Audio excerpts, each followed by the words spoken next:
permaneça ligado ao Senhor. Nós te louvamos, Jesus. E como somos gratos, Pai, por poder ter um ambiente como esse. Como nós somos gratos, Pai, por estar reunidos numa experiência tão profunda como essa. Nós te louvamos, exaltamos o seu santo nome, com alegria, com gratidão. Obrigado, Senhor, por esse tempo de adoração, porque em meio às canções, nosso coração desperta. Em meio à música e às canções, os nossos corações se abrem. E como é bom poder te louvar, como é bom poder te adorar, como é bom estar aqui, Senhor, reunido com os seus filhos e filhas, nessa experiência de acolhimento, de abraço, de toque. Nós queremos estar mais perto de Ti, por isso nos ajuda, nos envolve, nos capacita, Pai. Esse é o nosso pedido, em nome do Senhor Jesus, em nome de Jesus. Glória a Deus, graças a Deus.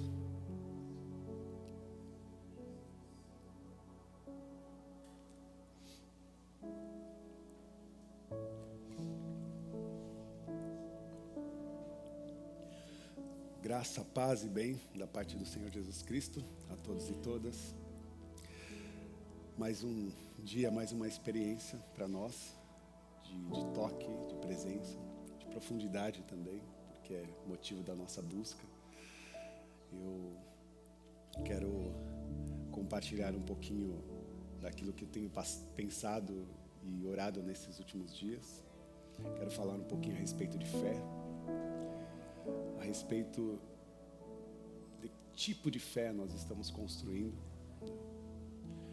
ou qual tipo de fé que está sendo oferecida para cada um de nós, mesmo porque sabemos que existe um cenário de muitos exercícios de fé, né? Quando uma pessoa fala, eu sou uma pessoa de fé, o que ela está querendo dizer com isso?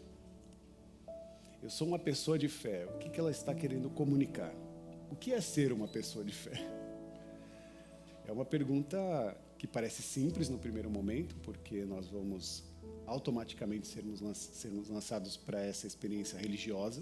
Então, uma pessoa de fé é uma pessoa que é firme numa religião, que tem que professa um tipo de fé, de adoração. Ou pode ser uma pessoa que talvez nem tenha uma espiritualidade, mas diga que tem fé em si mesmo.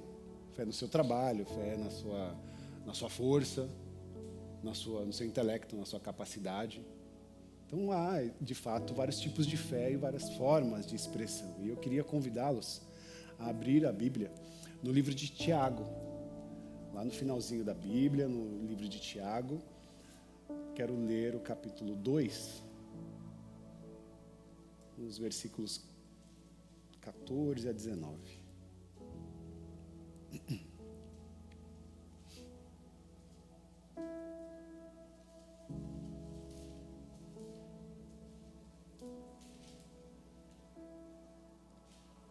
Tiago 14, ou Tiago 2, né, capítulo 2, verso 14.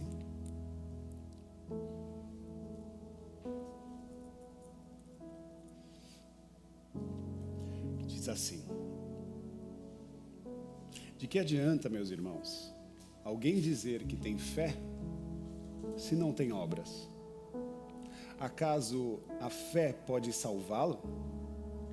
Se um irmão ou irmã estiver necessitado de roupa e do alimento de cada dia, e um de vocês disser, vá em paz, aqueça-se e alimente-se até satisfazer-se, sem poder lhe dar nada, de que adianta isso?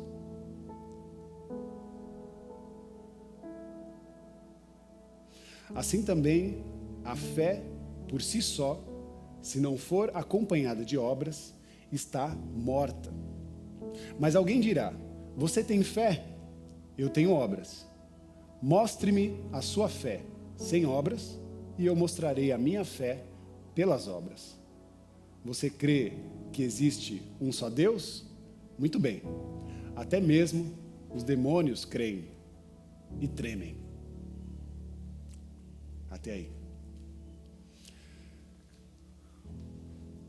Mais uma oração, consagrando o seu coração e sua mente ao Senhor. Você que está em casa, feche seus olhos e consagre ao Senhor esse tempo. Pai querido e amado, nós te louvamos e pedimos que o Senhor fale conosco. Fale tanto no ouvir quanto no falar. Que não sejamos nós, mas o seu Espírito agindo em nós e através de nós. Que nós possamos sair daqui diferente de como entramos. Sob profundo conhecimento da sua vontade. Para que essas vontades sejam aplicadas no nosso cotidiano. Amém. Amém. Bom, Tiago está falando aqui de 2 tipos de fé. Tiago apresenta para nós essa pergunta, né, inicial.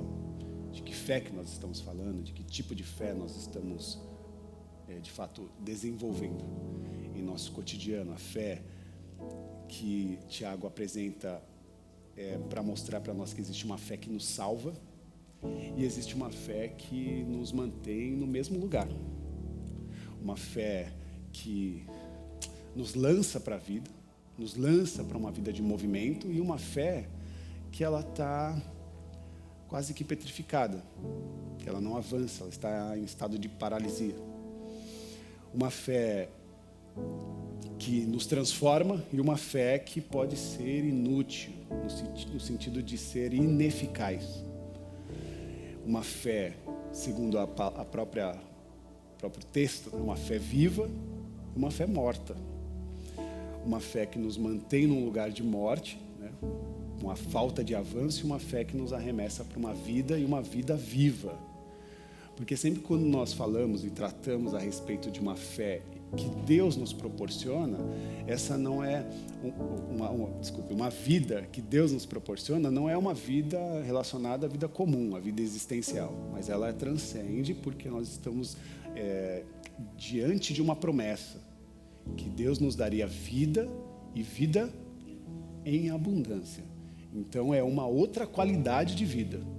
É mais do que essa vida comum que nós temos e que tem diversos desafios, mas junto com ela, na experiência da vida, nós temos algo que é muito maior e que às vezes transcende até o nosso entendimento, a nossa capacidade de compreender, porque ela vai se revelando a nós e vai construindo, transformando a nossa humanidade. Tiago não está falando sobre fé e obras, porque parece que quando nós lemos o texto, parece que nos leva a tentar entender o que ele está querendo dizer. Fé só para as pessoas que têm obras ou para as pessoas que não fazem obra alguma? Como que nós vamos discernir? Não, a discussão de Tiago não é dentro desse tema. Ele está falando do conflito de 2 formas de fé, 2 tipos de fé, e aí por isso que essas 2 ferramentas, né, uma fé viva, uma fé morta, pode ser chave para o caminho de compreensão. E eu separei 4 coisas que a gente pensa a respeito de fé que muitas vezes não tem nada a ver com a fé bíblica. E a primeira coisa é que a fé é algo que a gente tem e quando a gente exercita, Deus se move. Essa é uma frase muito difundida, especialmente no meio evangélico. E eu ouço e já ouvi muitos pastores usarem essa informação como se fosse a fé, a ferramenta que move a mão de Deus. Você já ouviu algo parecido assim? A fé é o que move a mão de Deus. A fé é o que faz Deus trabalhar em nosso favor. Só que essa compreensão, segundo Tiago, é um erro. É uma falha de interpretação. Porque a fé não é uma ferramenta que move a mão de Deus. A fé é uma ferramenta que move as nossas mãos. Que move as nossas vidas. A fé é essa ferramenta que nos coloca em movimento. A fé é esse exercício que nos faz trabalhar, que nos coloca para o avanço, que nos coloca para o estado de ação. A fé é esse estado de disposição para fazer algo, para agir, para tomar atitudes, tomar decisões, fazer com que os movimentos, né, sejam de fato claros, né, no nosso cotidiano. Ou seja, você tem fé? Segundo Tiago, mostre-me o seu trabalho. Você tem fé? Mostre-me o seu empenho. É mais ou menos isso que ele está dizendo. Você tem fé? Onde é que estão as suas obras? Onde é que está o seu empenho? Como você tem trabalhado no exercício da vida? Mesmo porque, dentro dessa experiência, pode parecer que eu estou dizendo que Deus não está trabalhando, mas Deus está trabalhando. Deus está agindo ao nosso favor, de fato. Deus não está parado porque Ele não está indiferente ao nosso respeito. Deus não está preguiçoso. E Deus também não está desatento às adversidades que vivemos. Então, mais do que talvez achar que Deus não está percebendo o momento que você está passando, é importante saber que Ele está trabalhando ao nosso favor até mesmo enquanto você dorme. Então nós não temos um Deus preguiçoso. E se não temos um Deus preguiçoso e sabemos que Ele está trabalhando ao nosso favor, a fé não precisa ser exercitada para Ele trabalhar, certo? A fé ela precisa ser exercitada para quem trabalhar? Para a gente. E é a partir disso que surge a força, né, para a tomada de decisão, para a capacidade de avanço, para a possibilidade do exercício, do contato e do movimento da mudança. João, no capítulo 5, no versículo 17, diz assim: disse-lhe Jesus, o meu Pai continua trabalhando até hoje. E eu também, disse Jesus, também estou trabalhando. João 5,17. O meu Pai está trabalhando e eu também estou trabalhando. Nós estamos em movimento. E o que nós queremos apresentar para vocês, disse o Senhor, é essa vida em movimento. Essa vida que nos lança para o trabalho. E claro que não fique fechado a percepção do trabalho como um exercício só do nosso ambiente em que a gente bate ponto ou que a gente ganha dinheiro. Eu não estou falando só desse trabalho, né? Porque a nossa mente ela vai lançar para esse exercício. Mas é além, é a superação, é o trabalho no sentido do movimento da nossa vida, porque nós precisamos trabalhar em favor da nossa família, da nossa casa, dos nossos relacionamentos, das ações e dos exercícios que nós fazemos para ensinar e capacitar aqueles que estão vindo atrás da gente, os jovens, as crianças. Direcionar a sabedoria para quem não tem e precisa dessa sabedoria, precisa desse exercício, precisa desse contato. Deus está em constante atividade. Nós não precisamos, em momento algum, ficar cutucando Deus para Ele trabalhar a nosso favor. Não precisamos. O que a gente precisa, desculpa o termo, é se coçar. Começar a se movimentar e começar a tomar certas decisões que outrora não foram tomadas e que trouxeram-nos num cenário tão caótico e difícil, mas que em algum momento vai precisar ser feito. Então a questão é se nós estamos trabalhando no caminho de Deus. A grande questão é se nós estamos de fato em sintonia com Deus. Ou se estamos buscando essa sintonia. Se estamos percebendo quais são os movimentos de Deus na vida, nesse tempo. Quais são os movimentos de Deus em nós e a partir de nós. Por isso que a nossa oração muda quando nós percebemos isso. Porque não é mais olhar para Deus e falar: Senhor, realiza os meus sonhos. Não. É olhar para Deus e dizer: Senhor, eu quero compreender quais são os seus sonhos. Eu quero saber o que nasce do teu coração, quais são as suas vontades. Para que a partir de mim seja feita a sua vontade. Seja feita a sua vontade aqui na terra. Aqui no ambiente onde vivo. Seja feita a sua vontade aqui no lugar onde estou. Seja feita a sua vontade aqui, porque eu sei que nos céus está tudo certinho. As coisas estão acontecendo como deveriam. O problema é aqui embaixo. É no chão da vida que as coisas estão desordenadas e elas precisam de uma atividade, precisam de uma ação.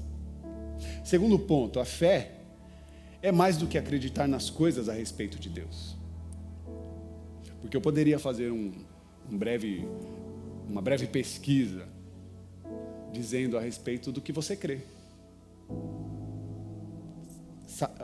No sentido de tentar entender qual é a sua crença. Por exemplo, você crê que Jesus é filho de Deus? Sim ou não? Você crê que Jesus morreu na cruz e ressuscitou ao terceiro dia? Sim ou não? Você crê que no final Jesus vai julgar os vivos e os mortos? Sim ou não? Você crê que Jesus venceu a morte? Sim ou não? Agora, acreditar em tudo isso é suficiente? Sim ou não? Não. Então, crer em Deus não nos é suficiente se essa crença não for não trazer consequências em nossas vidas. Não é necessário somente crer em Deus se a crença que temos não impacta as nossas vidas, não nos transforma, não nos muda. Como é que a gente fala que é de Deus e não consegue organizar a nossa vida? Não consegue organizar o nosso sentimento, ou não consegue se dar para aquele que pode nos ajudar, porque às vezes a gente está tão perdido que a gente precisa de ajuda, mas a gente não se coloca à disposição de também ser ajudado. Não quer mudar, ou não se dá à disposição da mudança. Então, a questão é saber quais são as consequências a respeito de Deus, as consequências que acontecem a respeito daquilo que você crê de Deus. Por isso, ter convicção de quem é Jesus e do que Ele fez não é suficiente. Algo vai precisar nos tirar do lugar. E você percebe que sempre as mudanças acontecem do lado de dentro. Há uma expressão muito comum que, se nós quisermos de fato salvar o mundo, essa mudança acontece dentro da nossa casa, dentro do nosso lar. Só que antes do espectro casa e lar, que a gente pensa em marido, mulher, esposa, criança e sei lá, hoje tem diversas configurações de família, mas antes desse ambiente ou dessas configurações, existe uma casa que precisava ser cuidada. E é a casa do nosso coração, é aqui dentro, que nasce, transcende todas as coisas. Se a gente estiver desorganizado por dentro, é óbvio que essas coisas vão pipocar por fora. Então há uma necessidade de se aprofundar no crer em Deus de fato, mas fazer com que essas crenças sejam transformadoras em nosso coração e na nossa mente, para a gente saber equilibrar quais são os nossos desejos e sentimentos, as nossas vontades, e saber se de fato essas vontades, esses desejos, esses impulsos, eles estão conectados com aquilo que Deus pensa a respeito, aquilo que Deus sonhou, aquilo que Deus quer. Senão é tolice.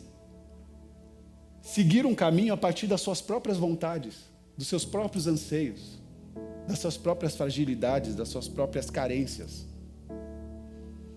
Por isso, a fé precisa participar, precisa transitar nesse ambiente. E outra coisa, terceiro, a fé não é uma equação de foro íntimo. Não é. A fé ela é uma equação de soma. Eu, Deus, mais o quê? Mais você. Mais você. Sou eu, Deus e a comunidade. O que você quer dizer como comunidade? Eu estou dizendo eu, Deus e a igreja. Você, a experiência que nós temos aqui de fé e de relacionamento. Existe uma responsabilidade. Não é o Rafael chegar aqui, abrir a Bíblia, o que dá na telha falar. Não. São anos de estudo para que aquilo que for revelado seja de fato alinhado com o que o coração de Deus desejou. Porque eu sei o peso que carrego em levar uma mensagem para aqueles que me ouvem. Porque ou eu vou levar para eles uma fé viva, através dessa mensagem, ou eu vou levar uma fé morta, que leva as pessoas a se exercitarem, a fazer oferenda, a se sacrificarem para Deus trabalhar em favor delas. Como se Deus fosse um grande mordomo. E nós estivéssemos aqui trabalhando, fazendo os nossos sacrifícios, e Ele tem que cumprir com as suas responsabilidades, porque eu já cumpri com a minha. Eu já dei o meu dízimo, eu já dei a minha oferta, eu já ajudei na assistência social. Senhor, faça a sua parte. Que espiritualidade é essa? Parece estranha, mas é o que mais acontece. É o que mais a gente vê. Sacrifícios sobre sacrifícios. E quando nós fazemos um sacrifício para Deus, nós negamos o sacrifício master, que foi a entrega de Jesus na cruz do Calvário por todos nós. Ele se sacrificou por tudo e por todos. Não há mais outra coisa a fazer senão adorá-lo, pela experiência da graça. Você sabia que você não era merecedor de estar vivo? Pois fique sabendo. E sabe por que você está vivo? Porque Deus te deu essa oportunidade na cruz. Então nunca diga que não vale a pena viver. Nunca diga que não vale a pena insistir naquilo que é bom. Não vale a pena se dedicar à obra, à comunidade. Não vale a pena cuidar da casa, cuidar da família, salvar as crianças. Nunca diga que não vale a pena, porque quando você diz isso, você está em negação a Deus. Por isso essa fé como uma equação de foro comunitário. Eu, Deus e a comunidade. Eu, Deus e a igreja viva. É eu, Deus e a sociedade. Porque a sociedade envolve quem? Primeiro os nossos pares, aqueles que convivem conosco, pais, filhos, os cônjuges. Essa experiência na sociedade transcende o trabalho, o exercício na escola, na faculdade, seja onde você estiver. Existe uma responsabilidade, é você, Deus e a sociedade. Você também tem responsabilidade para ela, a partir do respeito, do cuidado, dos exercícios, né, que fazemos para que tudo não se torne um caos, como aparentemente está. E por que não dizer eu, Deus e os infernos? Essa equação é difícil, né? Mas ela tá posta. Porque nós passaremos por dias difíceis, como estamos passando. E é no meio do caos que nós precisamos saber que é eu, Deus e o caos. Porque no meio do caos eu não estou sozinho. No meio da dificuldade eu não estou sozinho. No meio das adversidades, Deus ainda continua ao meu lado. Deus ainda continua presente. Eu tenho um socorro bem presente na hora da tribulação, na hora da angústia, na hora do sofrimento, na hora da agonia. Deus está ao nosso lado e não nos permite a entrega. Por isso a fé, embora ela possa acontecer na relação da oração do quarto fechado, porque é necessário, ora assim, você se abster de todas as distrações e, sabe, fechar a porta e orar ao Senhor. Essa experiência, ela precisa transcender o quarto fechado. Entendeu? Porque a gente fecha a porta para orar e falar com Deus e falar as nossas angústias, os nossos desabafos, as nossas verdades e as nossas coisas ocultas. Fala com Deus. Mas quando a gente abrir a porta, aquilo que Ele nos respondeu precisa acontecer. Aquilo que Ele nos direcionou precisa acontecer. Porque é vida viva. É vida real, vida em movimento. Quarto e último. Não basta ter fé, tem que ter obras. E aí por que eu coloquei essa frase? Porque eu não consigo olhar para essa frase e ver duas coisas diferentes. Fé e obras, para mim, está tudo conectado. É como se essas coisas não conseguissem viver de forma separada. Entende? Tiago está falando que a fé que nós estamos produzindo em Cristo Jesus é uma fé consequente. Essa fé que nós estamos produzindo com Jesus é uma fé que implica consequências em nossas vidas. É como se você que ficou exposto ao sol, de certa forma, tem que ter um queimado, tem que ter um bronzeado. Se não tiver queimado de sol, se não tiver bronzeado, não me venha falar de sol. É isso, mais ou menos isso. Se não tiver obras, não me venha falar de fé. Se não tiver trabalho, se não tiver dedicação, se não tiver presença, não me venha falar de fé. Porque a fé sem obras é morta. Não é uma fé que nos lança só para ser uma audiência, mas é uma fé que nos lança para ser uma vida, uma disposição para o movimento, para as ações e para os desafios que a vida nos coloca. Por isso, nós precisamos estar expostos a Jesus. Nós precisamos estar expostos, submissos, abertos a Deus, abertos à vontade de Deus, aos sonhos de Deus. Porque se nós estivermos de fato expostos a isso, nós teremos uma clara produção de frutos. Quando você olha para o jardim assim, e vê uma árvore cheia de flores e frutos, você fala, olha, essa árvore está viva. Ela está sendo bem cuidada. Ela está recebendo os nutrientes necessários. Quando você olha para uma árvore seca, que não produz frutos, você fala, poxa, essa árvore ela precisa de cuidado, ela não está exposta aos nutrientes necessários para que ela possa continuar viva. Assim acontece quando nós nos expomos à vontade de Deus. Os frutos aparecem. Nosso jardim começa a ficar florido. E as nossas experiências humanas começam a ser transcendentes, transformadoras. Se você não vê um caminho, uma possibilidade de seguir, talvez seja porque você está tentando organizar essas coisas a partir dos seus próprios anseios.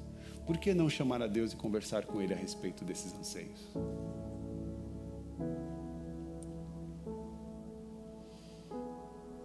Sem obras, sem fé. Se você não tem obras, não dá para falar, nem dá para conversar. E a partir disso, né, que eu posso de fato saber se Jesus mudou a minha vida, se Ele está agindo em mim ou através de mim. É a partir dessa experiência que está clara no seu rosto, né, na sua presença, nós vamos de fato perceber se Jesus está ou não, né, sendo exposto nessa experiência. É gente com cara de fé. Gente de fé tem cara de fé, porque tem cara de Deus.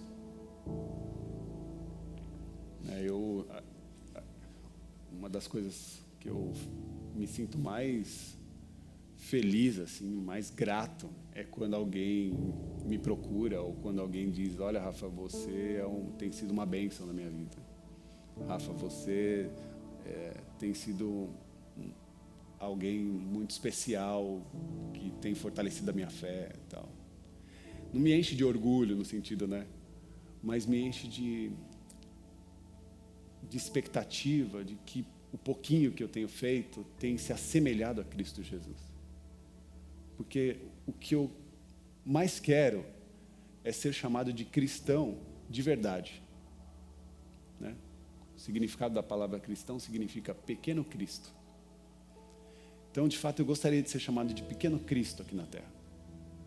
E eu queria convocá-los a também participar dessa esfera, experimentar isso. Como vai ser, né, bom para cada um de nós sermos assemelhados a Cristo, na experiência do cuidado, do afeto, do abraço, do amor, da presença, do trabalho, das obras que estamos construindo. Atos 4:13 diz assim: vendo a coragem de Pedro e de João, e percebendo que eram homens comuns e sem instrução, ficaram admirados e reconheceram que eles haviam estado com Jesus. Já pensou? Já percebeu o grau de admiração que eles estavam recebendo das pessoas à sua volta? Mesmo sabendo que eles não eram homens extraordinários, eram homens comuns, sem instrução. Mas essas pessoas ficaram admiradas e reconheceram na vida daqueles homens, né, de Pedro e de João, que eles de fato haviam estado com Cristo Jesus. Que essa realidade de igreja aconteça e transcenda, resplandeça a nossa face. Em nome de Jesus. Fé viva. Essa expressão que reflete Deus em nossa face, Deus em nossas vidas. 1 Coríntios 11 diz assim: sedes os meus imitadores, como também eu sou de Cristo. Palavras do apóstolo Paulo. E vamos para 1 Coríntios 11.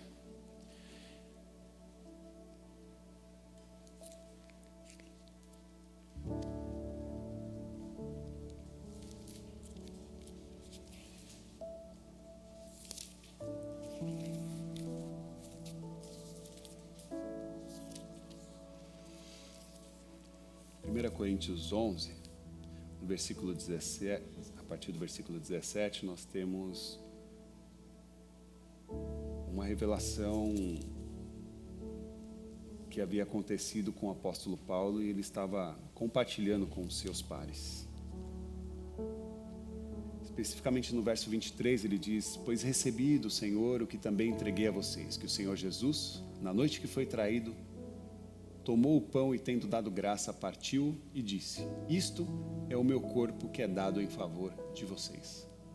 Façam isso em memória de mim.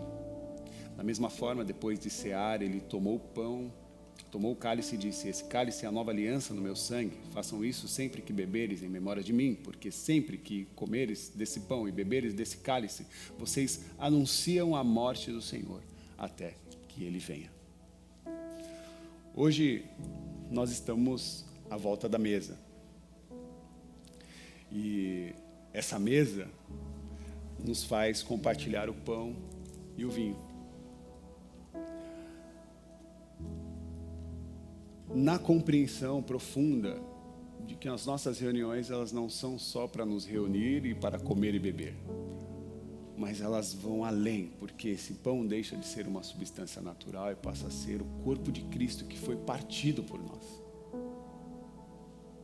corpo sofrido e entregue em nós, por nós. E o sangue derramado na cruz do Calvário nos indica a possibilidade do brinde para uma nova aliança que fazemos com o Senhor Jesus. Por isso esse cálice é chamado do cálice da nova aliança. Porque se chegamos aqui sem uma aliança com Deus, é agora que você tem a possibilidade desse compromisso. Por isso eu digo, bem-vindo à mesa. Vamos nos servir.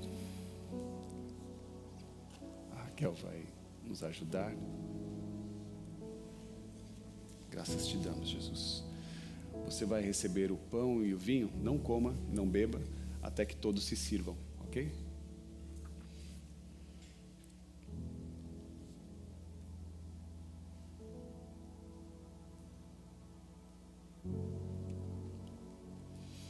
Você que está em casa, distante, e puder, prepare também a mesa. Chame os seus familiares. Separa o pão, o vinho. Ah, Rafa, eu estou em dificuldade, estou em escassez. Não tem problema, pega a bolachinha, pega uma água, porque Jesus continua fazendo seus milagres. O que é a água para quem já transformou em vinho?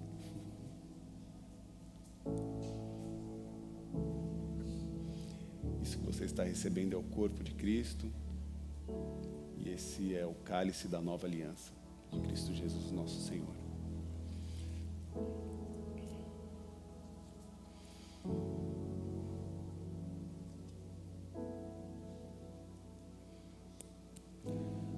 Todos se serviram.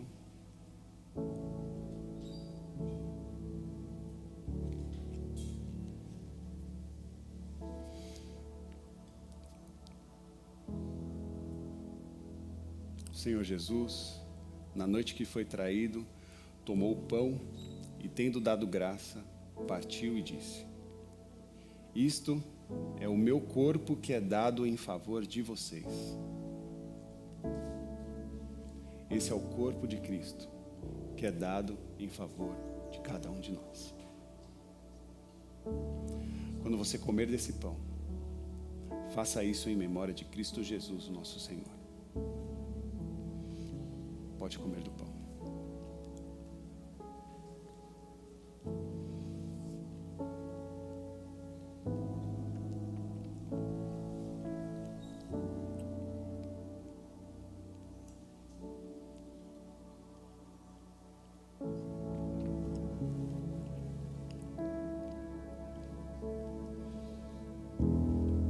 Obrigado, Jesus. Te exaltamos, Deus, pela sua entrega, pelo teu cuidado, pelo teu abraço, por estar sempre presente, por continuar trabalhando em nosso favor, por continuar nos inspirando ao trabalho, a uma vida viva, a uma fé viva, a uma vida em movimento. E nós queremos, Senhor, arcar com as nossas responsabilidades, entendendo que o Senhor caminha ao nosso lado, e aquilo que nós não conseguirmos, o Senhor fará. Ele fará. Graças a Deus, graças a Ti, Jesus. Te louvamos. Adore ao Senhor. Coma desse pão em memória de Cristo, Jesus. Graças te damos, Jesus. Da mesma forma, depois de comer o pão, Jesus tomou o cálice e disse: este cálice é a nova aliança no meu sangue. A nova aliança no meu sangue, a nova aliança que reafirmamos com o Senhor, nesse compromisso, uma aliança que fazemos com a nossa fé e com a nossa disposição de vida, com o nosso trabalho, com as nossas ações, com as decisões que não fazemos pensando em nós mesmos, mas pensamos em nossos pares, pensamos nas pessoas, porque aprendemos que nada se decide sozinho. Nós precisamos de Deus e precisamos das pessoas. Por isso, Pai, reafirmamos essa aliança contigo. Um brinde à vida viva do Senhor. Pode beber do cálice. Faça isso em memória de Cristo.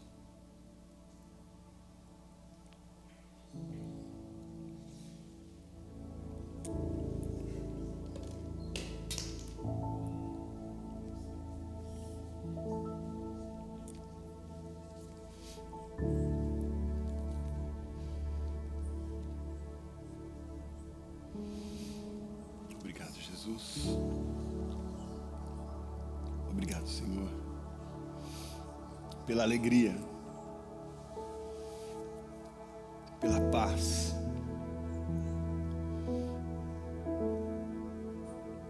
pela renovação da nossa fé,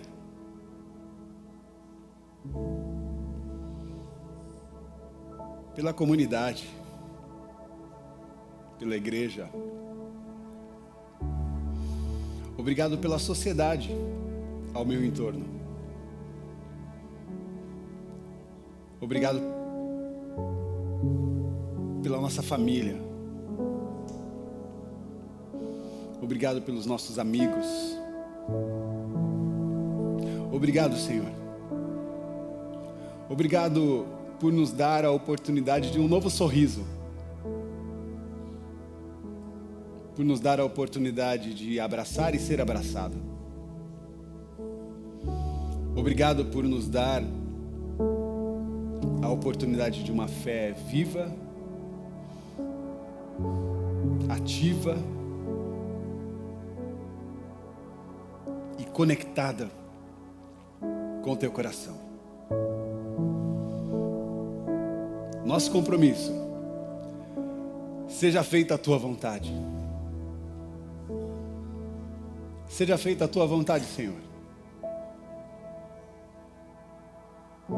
Pai querido,